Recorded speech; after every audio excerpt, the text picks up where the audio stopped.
All right. Good morning, everyone. I have my esteemed co-host Alex here joining me. So we'll give everyone another minute. And in doing so, I want to welcome you to our Saturday cooking class. I am focused all on coloring your plate with vitamin C foods. So we have friends joining on Facebook. Feel free to engage if you're watching along. Put your questions in the chat. For my friends that are on Zoom, I will ask that you keep yourself on mute. If you have questions, feel free to raise your hand or put them in the chat. Uh, Again, Alex will be watching along and pass along any questions, but everything is open for discussion. So we welcome questions about substitutions, ingredients, recipes. We'll be sharing a lot of fun stuff that we have to look forward to for Unite for Her. So be on the lookout for that, including a fundraiser that we have in the beginning of March, as well as some education events that are happening in February. So a lot of stuff happening. But for now, we are in the kitchen. So for those of you that don't know me, my name is Erin Pellegrin. I lead our dietitian team.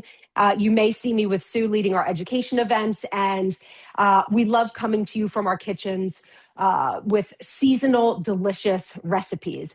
And I love this time of year. I think we're all trying to stay healthy, support our immune system. And we know vitamin C is a big part of supporting our immune. And I loved the opportunity to highlight all of the different foods outside of what we may think of citrus that provides us. So I do hear a little background noise. So Alex, if you wouldn't mind just muting, or if anyone needs some assistance, we're happy to do that. So with that, we've got 3 delicious recipes that we will be making today, all of which you can find at foodforthought.uniteforher.org/foodforthought, our Food for Thought page. We have a roasted cauliflower pasta with some spinach and this herby ricotta topping, which is just like creamy and glorious. We're making a veggie frittata with peppers and kale, both of which are a great source of vitamin C. Colorful, beautiful, perfect for meal prep, perfect for breakfast, perfect for lunch, like really a great dish to have any time of day. And then we're wrapping up with some citrus herb roasted Brussels sprouts, also a really delicious vitamin C food. So with that, let's get started. So the first thing that we will be making is starting with our pasta dish, roasted cauliflower pasta with spinach and ricotta. So before we get going, I want to pause for our food for thought moment. So if you have not joined our cooking classes before, we love to highlight the nutritional benefits of one of the ingredients with which we're working. Today, I'm focusing on cauliflower. Of course, we continue to bring you these education points with the support of our education sponsors, Lilly and Merck. So we're so grateful to them. And I loved focusing on cauliflower because I think most of us don't realize that it's actually quite high in vitamin C. So let's dive in a little bit about food for thought. So I am going to be roasting this. I have half of my cauliflower already cut up. But if you're unfamiliar with cauliflower, this is what it looks like. This is half the head of it. So cauliflower comes from the Latin name cabbage flower. And I think with the stalk, it definitely looks like a beautiful bouquet, right? It is part of the cruciferous vegetable family. So its relatives are broccoli, kale, of course, cauliflower, are different types of cabbage, turnips, radishes. So there's so many other delicious vegetables that are part of that cruciferous vegetable family. And when we think of cauliflower in particular and its nutritional benefits, it's actually pretty impressive. So cauliflower is on one of the top 25 vegetables listed on the CDC's ANDI score. And essentially this ANDI score, ANDI, measures the amount of nutrition per calorie of food. And cauliflower is among the highest. So if you're like, you think this is just a mundane vegetable, this is a great way to add nutrition to your variety of veggies with which you're working, right? What does it bring? So like I said, of course, it's high in vitamin C, which is great for our immune system. It's an antioxidant, so it helps to lower inflammation. It's also good for wound healing in that it helps promote the production of collagen. So vitamin C, very, very important. It's also a great source of vitamin K, which we know supports blood clotting as well as supporting bone density. In addition, those cruciferous vegetables, they are a great source of those glucosinolates.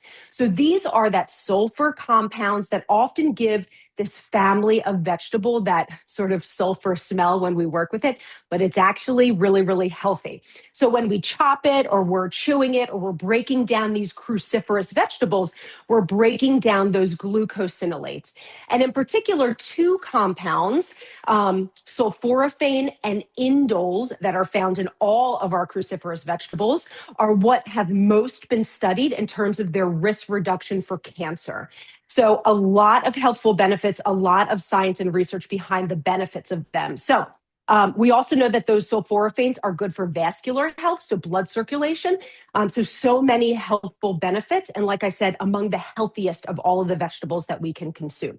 Now, I am working with white cauliflower, which I think is the most common that we see at the grocery store, but it actually comes in a lot of different colors. You can find orange cauliflower, purple cauliflower, green cauliflower. And remember, that color that we get from our fruits and vegetables comes from different types of antioxidants. So purple comes from a particular antioxidant, our orange, our green, and all of which provide anti-inflammatory properties, health promoting properties. So again, another way to color your plate by just even mixing up the type of cauliflower if you happen to see it in your grocery store, farmer's market, local market, wherever you shop.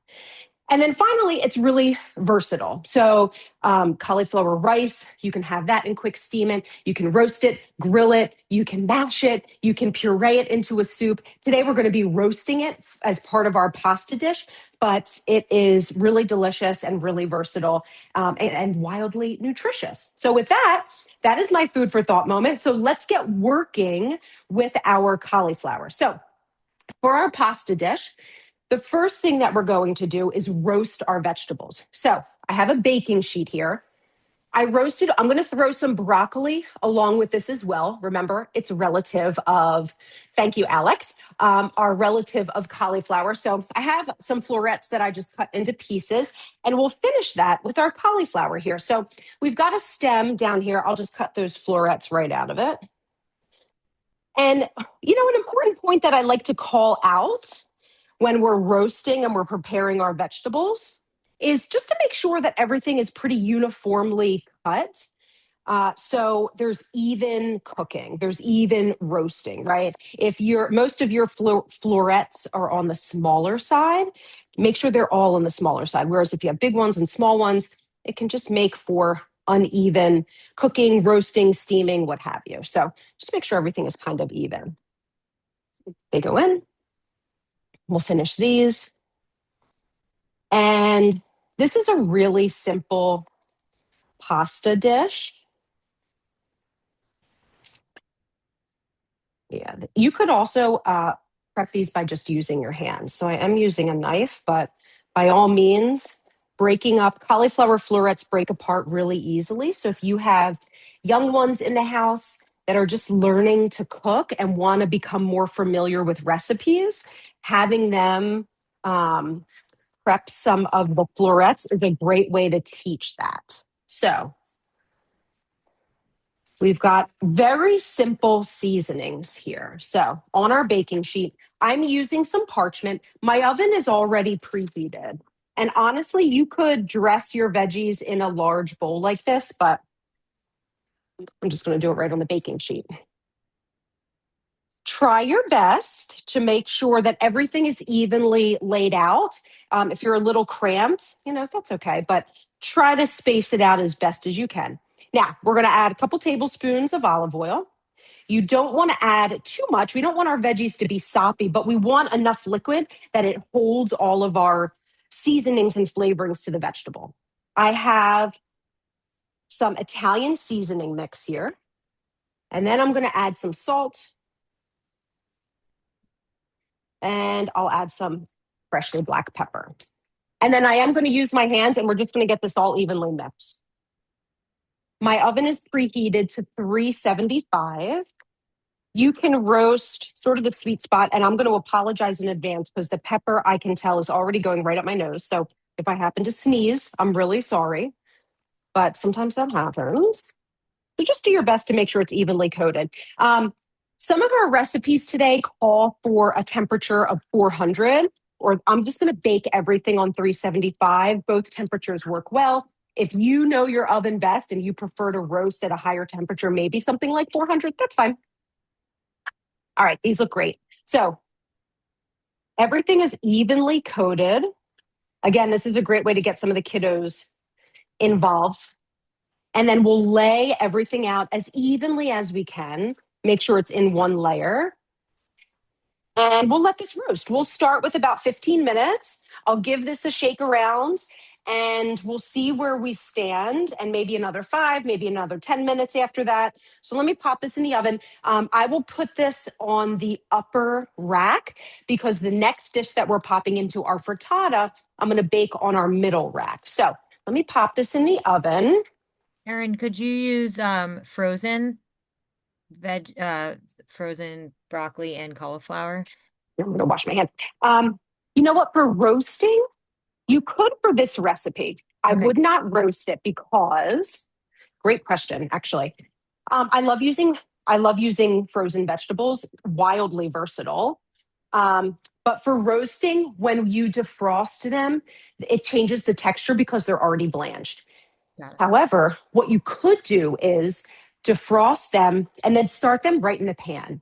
So Mhm. maybe you're adding them to your pan, making sure that as they're defrosting, you're removing some of the liquid and you're heating them through and browning them in the pan, and then we're adding the rest of our ingredients. So if you were to have frozen veggies, that's how I would use them for this particular dish. And I will say that this recipe is quite forgiving. So you can sort of feel your way around, but that's a great way to use them. I Great. love that.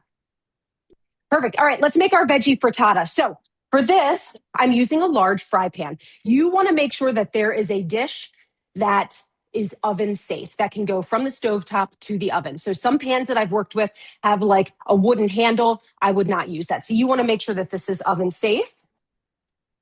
And I'm going to start by warming my pan on medium, and I'll get my veggies, and actually we'll add a little tablespoon or 2 of olive oil. So let's grab that. We'll just get this warm. You could use a safe non-stick option. A stainless steel would be great. Any kind of.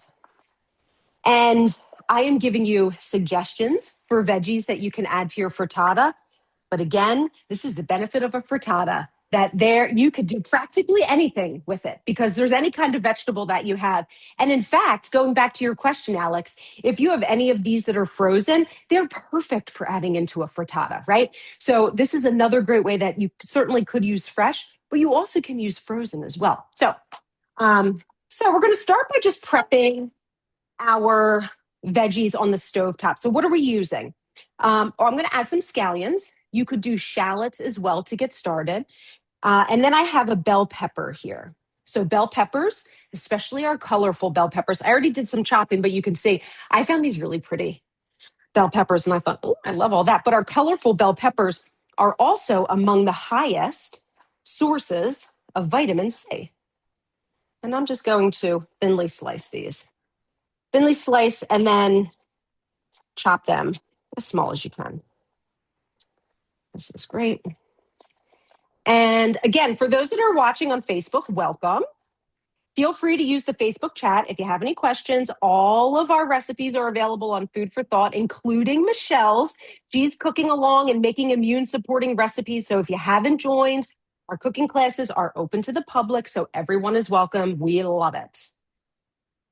All right, so we cut up our peppers.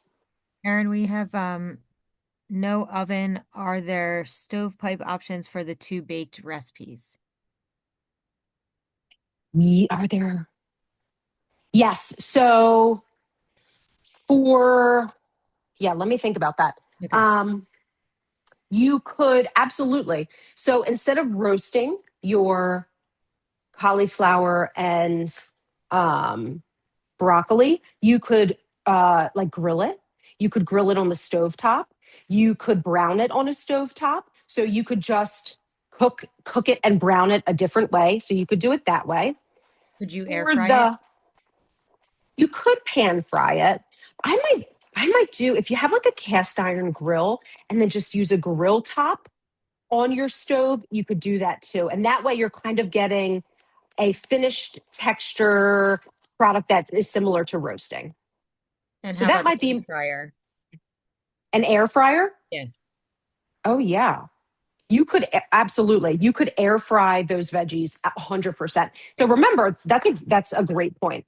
Before I continue, my oil is warm. We're on medium. I'm going to start with adding my peppers and my scallions or shallots or any kind of onion into the pan first. So let's get them going first. So air frying is essentially convection cooking, which means like some ovens have a convection setting. Not everyone, but air frying is essentially air circulating all the way around. And because you have that air circulating, it creates that overall browning, giving the impression of frying, right? So I love that. You absolutely could use an air fryer for it. For the frittata, I'm not sure. I don't know if you would get the same on a stove top. I don't know if you'd get the same finished product as you would baking it in the oven.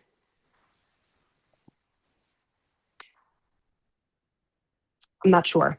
And I have never made and next I'm adding some cherry tomatoes that I'm just going to quarter because they're large. So I'm actually not sure about a frittata. I mean, perhaps you could make it on the stovetop if your pan had a lid and you could sort of let it steam. I think that would be the closest. Hopefully that helps. That's a great question. Okay, so our peppers are frying, our scallions are frying. I have some cherry tomatoes that I quartered because they were quite large. If they're smaller, you can half them. And then I have a whole bunch of chopped kale here. So this was curly leaf kale, removed from the stem, cleaned, chopped finely. We're going to add as much as we can to the pan for this. Okay, so while they're cooking, let me go over and we're going to get our egg mixture started as well. So this is really fun. This is a great meal prep, and we have a lot of baked egg recipes of varying kinds on our blog. And I think I forgot to set my timer on my oven. So let me just scoot back here, and I'm going to set a 10-minute timer with the assumption that we've passed a little bit. But like I said, these recipes are really forgiving. So you can sort of eyeball. That smells really good. All right. So we have a dozen eggs here. If you're making a full serving, you could use that dozen eggs. You can half this. I had a Unite for Her member cooking along, and she made a little individual frittata for herself with 2 eggs. So there's a lot of different ways you could do this. I'm going to make a full size. So we're going to start by breaking our yolks. We have a couple Next, questions in the yeah, go for it. I'm going to add my chat. tomatoes and my kale to cook down a little bit. So frittata in a Dutch oven versus the oven. So I guess that pan, Dutch oven pan in the oven versus a regular. We're cooking it in a Dutch oven versus in the oven, Yeah. I think is the question. I've never done it. I'll be perfectly honest. I have never. Now it's funny. I'm going to add a little bit of salt, pepper to our tomatoes and kale. Just let this cook down a little bit. So, I mean, a Dutch oven is a much larger vessel. However, if we're thinking cast iron, I'm going to turn this down a little bit, and I'm going to turn my vent on. There we go. All right, let's let our veggies cook down. What you might do, so for my other dish, I'm using a cast iron pan that's obviously a smaller than a Dutch oven, but you might get away with using something like this. And I do have a lid for it, but again, I've never tried it, so I don't have any experience in using a different vessel. I'm sorry. Does kale shrink down as much as spinach when you cook it? Yeah, yes, it does. Mm. Yes, I love that question. So I love that question. So as this is like cooking, feel free to like be aggressive and add some more kale as it cooks down. And with that being said, feel free to swap out your greens. If you want to use spinach, by all means, go for it. If you want to use a blend of other type of sauteed greens, even the tops of some of our root vegetables, if you want to throw in like, beetroot or dandelion root, whatever you have, all is fine. Okay. So to my eggs, the recipe calls for adding half a cup of milk. You could also do water, which is what I'm adding this morning. Either one is fine. And we're adding a little bit of Parmesan cheese No, just for a that's little bit it. of saltiness, and then some salt and pepper. All right, let's add a little seasoning.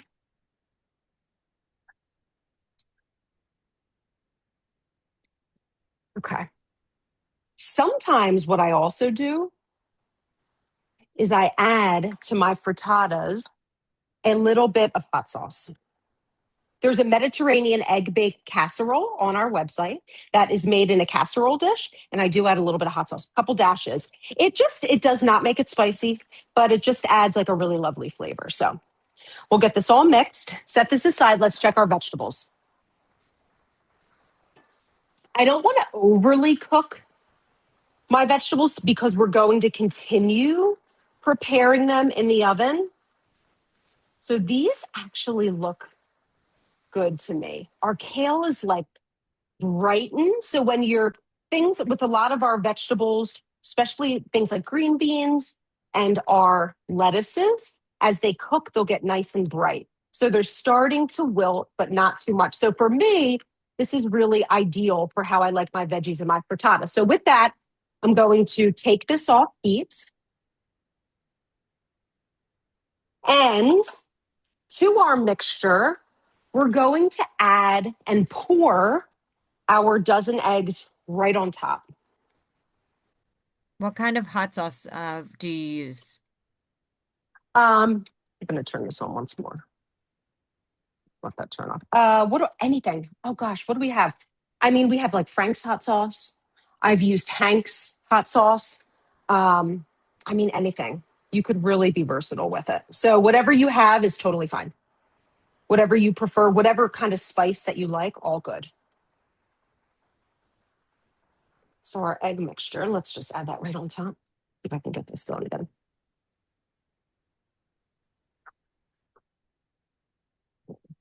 Sometimes my pilot is funny about that relighting. Okay. So if you want to spotlight my other camera, Alex, Mm. please.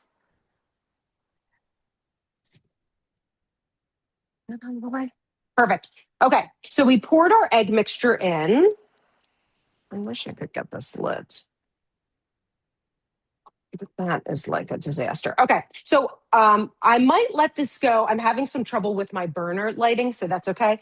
I am going to just put this right in the oven. So middle level. And we'll let this bake for 20 to 25 minutes.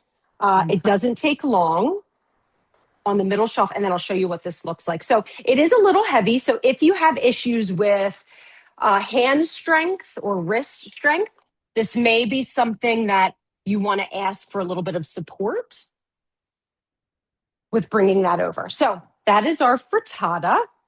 Any questions before we move on? Anything that's come Like we're through? all, yeah, I don't see anything in the chat. Okay, perfect. Oh, hold on. Random cooking question about salting during cooking or, sorry. I know some vegetables have water content and salting can prevent crisping. Any suggestions? It really depends. It depends. I mean, I guess if it depends on what you're making and how you're preparing it.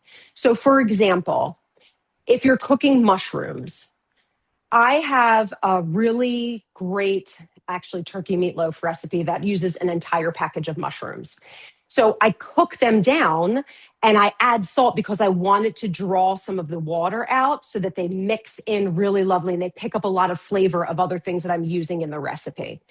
Whereas there may be other recipes where you want to finish salting at the end because you want to retain that moisture and that texture. So it does vary recipe by recipe and method and what you're making. So, but that is a good point because even with things like eggplant, we're making an eggplant parm, very high water content. We're salting it before to draw that out so that you can bread and brown or however you prepare your recipe. So it really varies, but something to certainly make note of, especially working with vegetables because most of them have a very high water content. Love that question.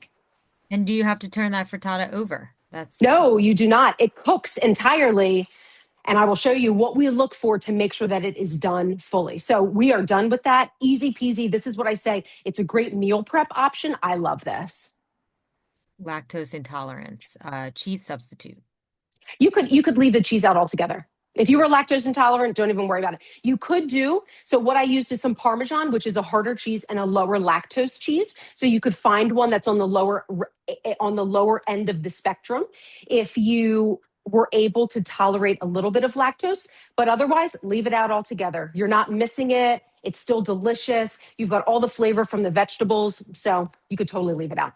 Great Great. question. Thank you.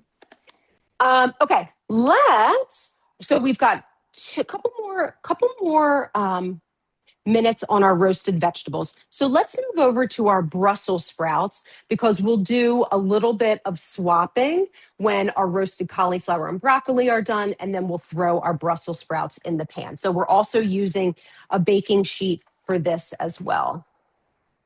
So let me grab this. So we're making a citrus herbed roasted Brussels sprout.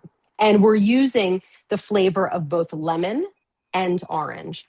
And that's my 1 minute mark for our roasted vegetables. So keep your oven mitts handy. So before we go, let me actually make a little bit more room here because I will finish prepping. So Brussels sprouts, delicious. Other great source of vitamin C, also in the cruciferous vegetable family. They look like little cabbages, as you can see. So I'm just going to half these. So first thing that I'm going to do when prepping my Brussels sprouts is just cut that root off at the end. And then just peel those outer layers of our little cabbage right off. Just 1 or 2 layers is all you need to take off. And then we're just going to slice these in half. There we go. Perfect. Just like that. Excellent. And I always tell the story. I never knew. That's our roasted cauliflower and broccoli. I never knew I liked a Brussels sprout because I grew up eating them boiled until I learned you could roast them. And therein lies the magic of different methods of cooking. So if you do not like something, maybe try a different method. All right, I'm going to pause and let's go check our broccoli and cauliflower. I'll bring that over and show you what we're dealing with here. I hear you. All right. Okay. This is great. So, all right. So we're starting to get a little bit of browning. I'm going to grab this guy. So we're just going to use a spatula, move it around. Try to flip your veggies. You'll start to see maybe some of the smaller pieces, what was touching your baking sheet are starting to crisp. These look great. So I'm going to throw these in for another few minutes before we swap them, and they should be done. They should be done for our pasta dish. So they look great so far. Almost there, back in the oven. Again, on that top shelf, 375. So they look great. We'll let that keep going. All right. I do have behind me a large pot of water getting ready to boil that I'll cook our pasta with. You could use any type of pasta.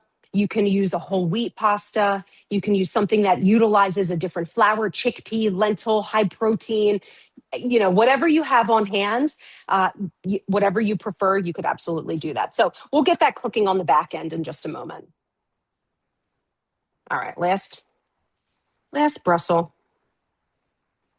Someone in the Perfect. chat would like to know who are the lucky people who get to eat what you're making Oh, today. I know. My family.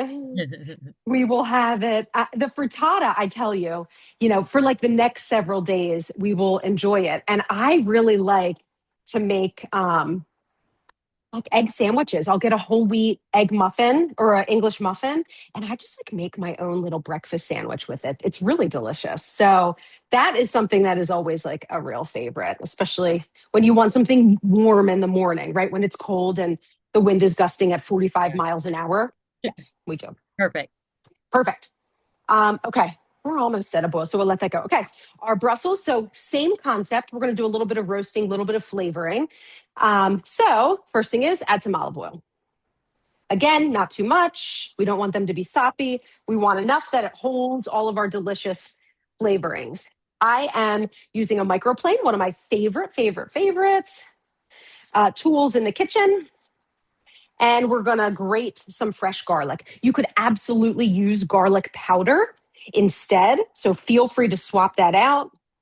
You could chop this by hand. You could leave it out altogether, whatever you have available. Whoops.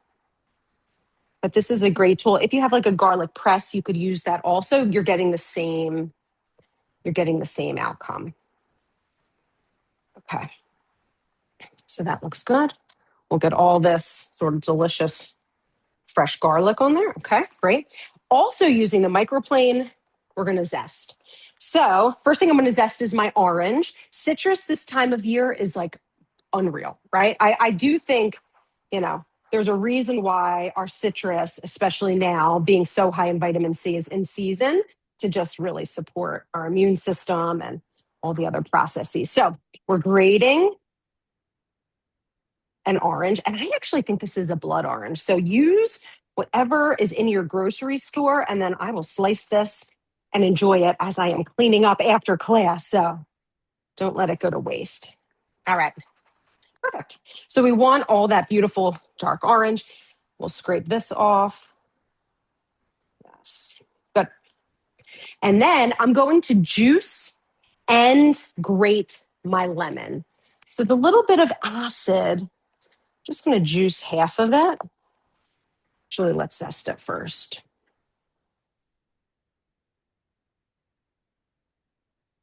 And this combination of like lemon and orange, the citrus really brightens everything. And then a little bit of acid. This is great. Wonderful. Oh, so good. Okay, that goes in. And then we'll juice. And then we'll add a little bit of salt, pepper. And same thing, we'll get these mixed. Our cauliflower and Brussels will come out.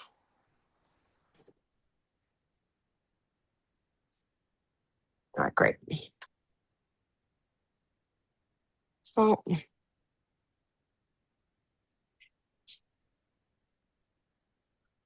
pepper. Okay. And then I'm just going to use my hands. And you want to look for all those orange and lemon bits just getting attached to our Brussels. Okay. If you want, you can lay them all flat first for even cooking if you have some time. I'll do that quick. Let me get this garlic there. And then we'll do our best after a little while to flip them over. All right. These look great. Everything is even, spread out. We look good. All right, so let's go check out our broccoli and cauliflower. We'll make sure they're done, and then we'll pop these in the oven. So let me pop over to my oven, rinse my hands. All right. Oh, yeah. Great. Someone's Perfect. asking about using parchment paper for the Brussels. Oh yeah. Well, yes, you could. You absolutely could. These look great. So we're Yes. starting to get a little bit of browning. Because I'm going to finish these in our pasta dish, I don't want to cook them too long because I don't want them to totally lose their texture. So these to me are perfect. So I'm going to set these aside over here and let's add our Brussels in. So great question. You can use parchment or not. And we're going to do, there we go, 15-minute timer. Um, Truthfully, I usually layer my baking sheets with parchment for ease of cleanliness afterwards, but I ran out this morning. So one dish I'm using parchment and the other I am not. So it is really personal preference. It's perfectly healthy to cook with parchment, whatever you prefer. So it's just, it's just personal preference. I do it because it really helps with just, cleaning your baking sheets afterwards. So yeah, either is fine. Okay. With that being said, we're going to start cooking our pasta and we're going to get our final recipe. We're going to bring our pasta dish all together. So I'm just using a plain semolina pasta actually. And I'm using this fun little shape, orecchietti. It's my favorite Italian shape. Cue the Olympics in Milan. If anybody has been watching, I will share a funny story that I was telling Alex before class. I was all prepped and ready. And then I got lost in watching the Olympics and I realized it was time for me to get ready for class. So I felt a little behind because I was like stuck on watching the athletes compare on the rails, the snow rails, and then they were doing speed skating. So here's my little bid. Orecchietti means little ears in Italian, and I love them. And these will be really nice because they'll pick up some of that delicious broth. So use whatever pasta you have. We'll let that cook for 10 minutes. Once it comes up to a boil, I have well salted water that is boiling. I can use a spaghetti. And then we're probably not using the entire pound of pasta. You don't need the whole box. We'll just sort of eyeball what the dish looks like as we start to prepare it. So that has gone in to start cooking. So let's get to our stovetop. So let's hope this lights. Yeah, there we go. Okay. So I'm going to get this warm. You do want to use a pan with a side to it. So, like our skillet that we're using to make our frittatas more sloped, the way this dish is, you want to make sure that you have something that can hold everything in. So, that's why I'm using, but again, stainless steel. I have a cast iron here. Use whatever you want, both would be great. So, let's heat some oil first and foremost. Medium heat, and we'll get that warm. I think someone was asking if they could use spaghetti as the Oh pasta. gosh, yeah. Yes, absolutely. If you want to use a long pasta type, by all means. If you want to use something shorter, something with like a rotini or a fusilli, whatever you have, I go with it, whatever you like, truth be told. So I think this, again, versatility is really key here. So spaghetti would be fine. All right, let's get the rest of our ingredients. So we are going to be using some spinach. I have some garlic here. I have some lemon. I have some crushed red pepper. So this is utilizing a really lovely, simple sauce by using some of the pasta water. So Alex, that's my cue to remind me to save some of the pasta water because sometimes I forget. But that starchiness, when we're adding it slowly, slowly, as we're watching this dish come together, creates a really lovely velvety texture. Now, if you forget, which I have done many times, and my colleague Michelle and I laugh often because we're always forgetting. It's okay. You can add a little bit of vegetable stock, chicken stock, water. If you need to thicken a little bit, it's perfectly fine. But if you do not forget, then that little starchiness that we get from our cooked pasta water is really so great. So while our olive oil is warming, let's start by slicing our garlic. So we're using fresh garlic, thinly slicing this. Recipe calls for 2 slices or 2 cloves, I should say. I, of course, have doubled it because I love garlic. And so Again, feel free to follow the recipe. Feel free to half it if you're not a big fan. If you, again, want to use garlic powder and infuse the oil that way, you could do that as well. So use what you have on hand. And is it okay to use kale instead of spinach? Yeah, absolutely. Great. Absolutely. I love that. We love our greens. All of them are a great source of vitamin C. So absolutely, you could do either one. And they both cook pretty quickly. So there's really not much that you need to do to adjust, the recipe overall. So our pasta's cooking. That looks great. Our oil is warm. So let's start by adding our sliced garlic. Now, if you add this to the pan, immediately hearing a sizzle. We don't want to burn our garlic. So I am going to turn this down because we just want to start warming and infusing our oil. So if you feel like your pan is a little hot, turn that temp down. Even feel free to remove it from heat a little bit, just so you don't end up burning. So we're going to just get this infused to start. All right, to this, I have a little bit of red pepper flakes. So a 1/4 teaspoon, again, just adding a little bit of zing to this sauce. If you have a sensitive palate, if you don't want heat like this, do not worry. You can omit this. You can cut it in half. If you want to use like an Italian seasoning blend instead, you can do that. But we're really just trying to infuse the oil. This is going to be the base of that delicious sauce we're making. Okay, this is good. This looks great. We're even starting to see the color of the oil take on a little bit of darker red, very lightly. So that is from our little bit of red pepper flake. So, we're really starting to bring the flavor. This kind of amps things up. Okay, so once this is nice and warm, we're going to add those roasted vegetables to this. This is why I said our broccoli and our cauliflower, we don't want to overcook because we're going to add them to our pan. So why don't we go grab them? We're going to add them to this dish.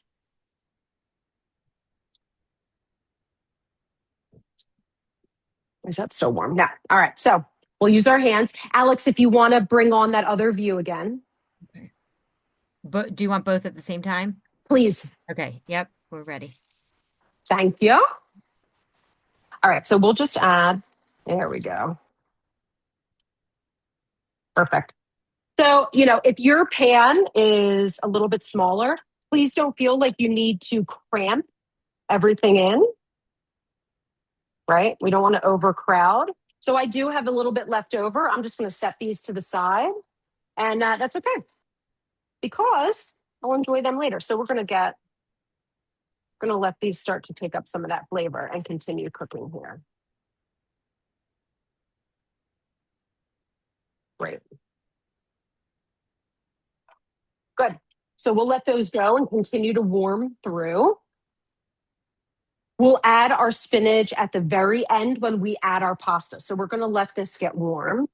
We've got just about 3 more minutes for our pasta. So while both of those are going, let me peek over at our Brussels sprouts and our frittata, both of which are in the oven. So let me peek over here. See how we're looking. All right, our Brussels look great. Before I take them out to show you, I'm going to show you our frittata where we are. Wow, I'm already getting so much citrus from those Brussels. Okay, so our frittata is starting to set up.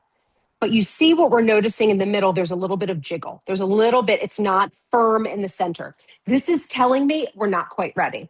So back into the oven it goes, middle shelf. Know that the handle is hot. And then let's grab our Brussels. They're already getting nice and bright green. Look at how bright they got. Let's grab a spatula. And again, we're just going to move these around. And we'll let these keep cooking. Yum. So good. Garlicky, citrusy, really is great. All right. And we're starting to get a little bit of browning on some of our Brussels pieces. Okay. All right, back in the oven they go. Amazing. Great. Perfect. Okay. Now, while we're letting these cook and we have a minute or so, maybe some of you also are Olympic fans, right? Love watching the athletes, just always in awe of the talent of them. I will tell you, Unite for Her has some athletes of its own. So, a little promotion of a fundraiser that we have coming up. It is our largest fundraiser, actually. And it's happening the weekend of March 6th at the Philadelphia Convention Center. It is our Pink Invitational, and it is a gymnastics invitational. So, again, I know we're enjoying the Winter Olympics, but these gymnasts are truly incredible. Their talent is amazing. We have all levels of competition. And like I said, all proceeds benefit Unite for Her. So for those of you that are in and around the Philadelphia, South Jersey, Delaware area, if you are looking for an opportunity to volunteer or help us out, we're always on the need. You are welcome to join us for a little bit of time, for a lot of bit of time, the weekend of March 6th. So I know Alex will put that link in the chat.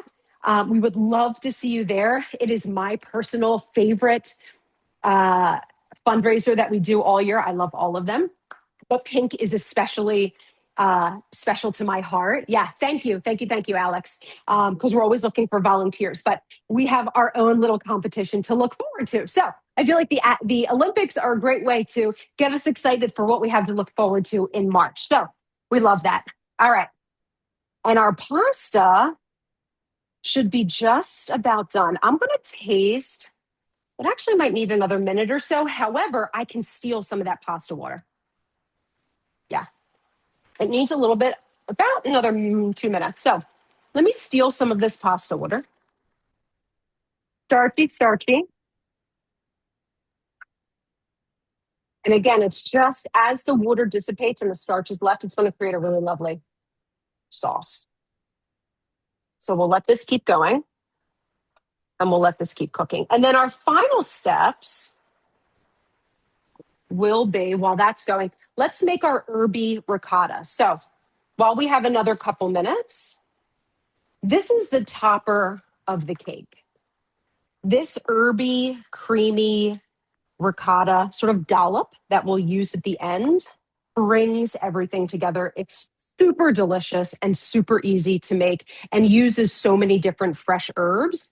So it really, especially in the winter when we're looking for like fresh and spring and all the things, we love this. So I have some fresh ricotta cheese here. So this is going to be the base of it.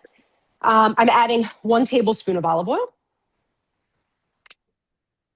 I'll add a little bit of salt, pepper, just a little bit more pepper. Great. I'll use the other half of this lemon. And then I'm going to cut up parsley, basil, and you know what? I even have some chives here. So use whatever green, herby vegetable or herbs you have. The more, the merrier. So let's start with parsley. I've got flat leaf Italian parsley. I'll take a handful. And you do want to give this a good chop. Just make sure everything is cool. All right, so you do want to give this a good chop. And because this is an Italian dish, I'm going to add a lot of basil. Basil, I love, love, love. It's just like my favorite. And I think that makes this ricotta dollop and a finisher just so good. So that'll come next. Those scallions that I used in our frittata, if you want to slice those up, you could add those instead. Of course, you could just stick with one type of herb. But again, I'm really trying, I want to cut this really small. Great. All right. Perfect. Parsley. Amazing. And then basil. So I've got some basil here. I'll just pick off some of the leaves. And then I'm going to check, wow, it's that aroma, right? It makes me excited for like herb gardens. And then we've got some chives here. Perfect. So these add a little bit of oniony, but really, really subtle. So these are great. Set those aside. Yes. All right, chop our basil. And then at this point, once I'm done, our pasta should be done and we'll bring everything together. So again, like really easy weeknight meal, really delicious. Even the ricotta herby dollop that we'll add at the end gives the impression of creamy and indulgence, but it's actually just a light finisher and really fresh. So that goes in. That's What my kind of 1 minute cutting mark. board are you using, Erin? I'm sorry, say that one more time. What kind of cutting board are you using? This is a wood cutting board. Yeah, it's a wood. Gosh, I don't know exactly the type of wood that I'm using, but wood has natural antibacterial properties. So I do love working with a wood cutting board. However, when I work with chicken, and there's a risk of, just like foodborne illness, I do use a cutting board that I can throw in the dishwasher or I can use with hot water. And then if you are using a wood cutting board, I'm just going to mix everything together with my spoon. Make sure you're taking care of it and you're oiling it periodically. I think that's the most important thing, making sure that you're not soaking it in water. Right. It's not saying submerged, and you're treating to make sure it's moisturized. It doesn't crack. It doesn't split. Great. That's our veggies. Okay. This looks great. All right. Here's our herby ricotta. Beautiful. Yeah. Amazing. Okay. I'm going to turn my oven off. All right. Set that aside. Our pasta's probably done. Let's turn that off. Let's go check my oven. That smells really good. We are hitting our mark. Okay, And this is great. what kind of olive oil are you using? I am using just an extra virgin olive oil. Okay. I don't know if you want the brand. I mean, you could use an extra virgin olive oil or an olive oil. These look great. Wow, they smell so good. See that roasting? So these are great. These are, I might Can put these in I, for like 1 more minute. can I ask a question? You can use it. Yes. Thank you. You can use Portofino or oil. Portofino oil? Yes, you can use Is it. is that a brand? No, this is like a olive oil, but they have something different that says it's more healthy. Oh, okay. Yeah, absolutely. You could use that for sure. Oh, okay. Thank you. Yeah, you're welcome. I'm glad you asked that question. And I think so. I showed you our frittata. Our frittata's done. Remember, the handle is hot. Yes. And it is firm, right? There's no jiggle. So I'm going to just set this aside to cool a little bit, but that's done. Amazing. Our pasta also done. So I'm going to drain that. And while I do it, I'm going to reserve a little bit more pasta water. Actually, you know what? I'm not going to drain it.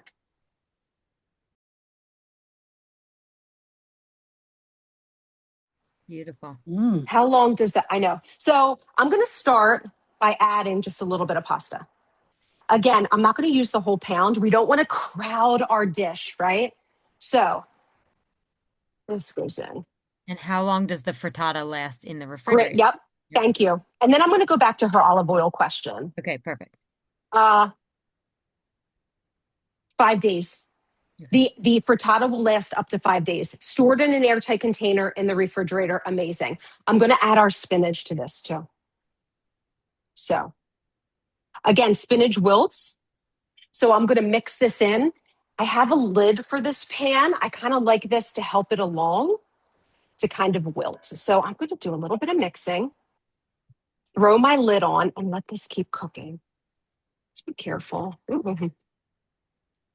right. So just gonna let that go for a little bit. Let me put my lid on. We'll come back to that. Okay. Am I missing anything? Lemon juice. Oh, let's add some bright lemon juice to our pasta dish while we're waiting too. Okay, that was what I was missing. All right, so while I'm doing this, let's talk about, I love the question about the type of olive oil. You got it. So olive oil is a medium heat cooking oil. And so at high heat cooking, it will burn. So you do want to be mindful of the temperature at which you are cooking because you don't want to burn your oil. Now, 375, medium heat on the stovetop, even up to medium high, you're perfectly fine. You are absolutely fine. I'm going to add a little drizzle of this pasta water. Absolutely fine. Do not worry. Anything higher than that, you're getting into 425s, 450s. You want to change to a high heat cooking oil. So you're thinking avocado, you're thinking a vegetable oil, something like that. So you just want to be aware of the temperature at which you're cooking so it doesn't burn. So I love that question that you asked about the type because it does call out that, yeah, the method we're cooking, we're preserving all of those nutrients. We're not burning our oil. So we're right on the money. I love that. Okay. We're going to let that, I will add and finish some additional basil and parsley to our pasta dish, but I'm just going to let that continue to wilt a little bit. We have our frittata out. Let's finish our Brussels sprouts and bring it all together. And we've got 2 minutes, which is like perfect on timing because it takes no time to come together. So our Brussels look great. Oven is off. Yes. Brown. So good. All right. So here's how we're going to finish that. I have my serving dish. Just grate as a side.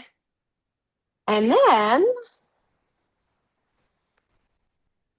I am going to add all of these to my serving dish, and we're going to top with some pomegranate seeds and walnuts. So let's do this.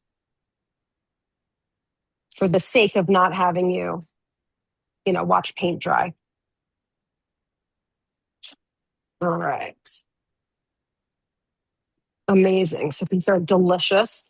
Nice and brown, not too roasted. Oh, they look so good. All right, I'm gonna set this over here. Right. All right. So we've got some pomegranate seeds. Amazing. Oh, they add like a natural sweetness. We've got our walnuts on top. I'm going to cut up some herbs because, we have them. So let's add a little bit of additional herbs. I'm going to add some parsley to this, I think. Just a little bit as a garnish. And a rough chop. You don't have to go as fine as we did before. We have some questions about pomegranate seeds. Yes. Any Okay. substitutions for those with medical? That may have, it does interact with a few. So I think like dried cherries, dried cranberries would be great. You want to think in sort of like a natural sweetness. So if you want to go the dried route, you could do that as well. I think that would be a great substitution. If you wanted to move away from using a fruit in general, I think a little drizzle of balsamic vinegar as a finisher, right? Little acid, little sweetness to it would be a perfect complement. So you have a lot of options there. Okay, that looks great. Our Brussels sprout side. Okay, let's check our pasta. We're going to wrap this up as well. That looks great. Let's cut up, just as a finisher, I'm going to cut up some basil and parsley because we have it and we want this to be really lovely. All right, I'm going to add a little bit more pasta water while I do it. Now, what I'm noticing, and the reason I'm adding it, it's a little dry on the bottom of the pan. So I want that starchy to just kind of pull it up and create a really nice creamy texture. So that's what we're going for. So I'm on the lowest heat as well. So I've reduced my heat to low. Oh my gosh, our spinach really did cook down, but that's okay.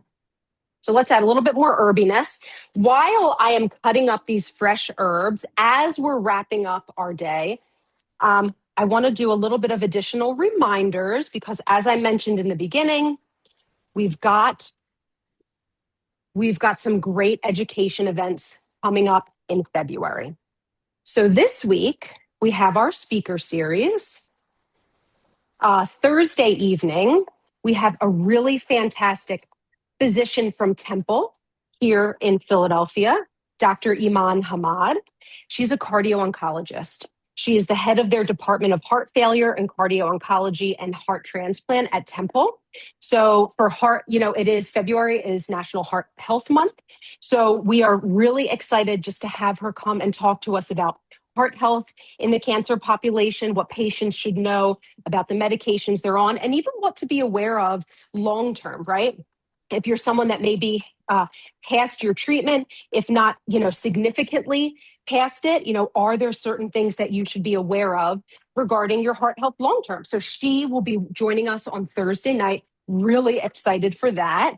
And then we have our virtual hangout later this month with A Cure. So they'll be talking about, they're a really fantastic skincare partner of ours for a very, very long time. And they're talking about gentle skincare during treatment. So, with all of the ways a person's body can change as a result of a medication, infusion, a regimen that they're on. That includes, face, skin sensitivity, dryness. So they'll be talking about during treatment, how to address that. And then we have an Ask the Experts with Cal Cates, and they are talking about, our pasta looks great. I'm going to turn this heat off and I'm going to get this plated with our ricotta. So they're talking about managing, grief and loss. And this is tailored specifically to our metastatic community. But as they're talking about grief and loss, it's really a discussion that includes a lot of different segments of this population. So that includes, I don't need this, that includes just not grief and loss as we may think of it in terms of loss of life, but loss of parts of life, lifestyle habits that a person may enjoy doing, activities that they enjoy.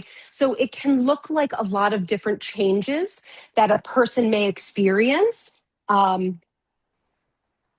So they will be just kind of answering questions about navigating that space, how common it is in the metastatic community, and, doing all of that with an open mind, so much grace. They are just really fantastic in talking about, topics like this in particular. So we are really, really excited to have Cal joining us. I think this will be a wonderful conversation for anyone to join. So we have that at the end of the month as well. So hopefully you can join us for any or all of those segments. If you cannot, they are all recorded. Let's add our little dollop of ricotta and then we'll grab the rest of our dishes. You can go to uniteforher.org/UFH Connect to view all of our education events. That little creamy dollop, when you get this all mixed, is heaven. So we've got our pasta. We've got our sides. Let me make some space for our frittata. As we're wrapping up, remember the handle is hot. This looks great. Oh my gosh, amazing. Vitamin C in many different forms, lots of color, great for meal prep. Any questions before we wrap up? And I'll tell you, great questions today. And for the person that was inquiring about making a frittata on the stovetop, please share with us if you made the recipe, what worked, what didn't. We'd love to hear it. Share that experience, because I'm sure there's someone else out there that's like, oh, how can I do that without using my oven? So love that. We'll get those recipes emailed out as well. But any other questions, Alex, from our Zoom, from our friends on Facebook, anything else that we can touch on before we move on with our day? Okay, the other question is that you can use the air fryer Yes. For which recipe? or anyone. Yeah, you could use the air fryer to roast your Brussels sprouts. Absolutely. It's great for that. You can use the air fryer to roast your vegetables for our pasta dish. Absolutely. Okay. I have never made a frittata in an air fryer. I don't imagine you could, because it often has the venting holes below it. So I don't think you could do that in an air fryer, or I have not tried. But the prep to these, anything you could do in the oven, you could do in an air fryer, aside from the frittata. Yeah, Oh, okay. great question. Thank you so much. Thank you. Thank you all for joining. Alex, thank you for being another amazing co-host this morning. I love having you in the kitchen with Great me. job. Enjoy the rest of the Olympic Games. Go athletes. We love them. Everyone stay warm and safe this very cold in the Northeast and along the East Coast weekend. But thank you for being here. And I hope to see you again in our kitchen or at our education events or maybe at the Pink Invitational. So with that, have a great weekend, everyone. Take care.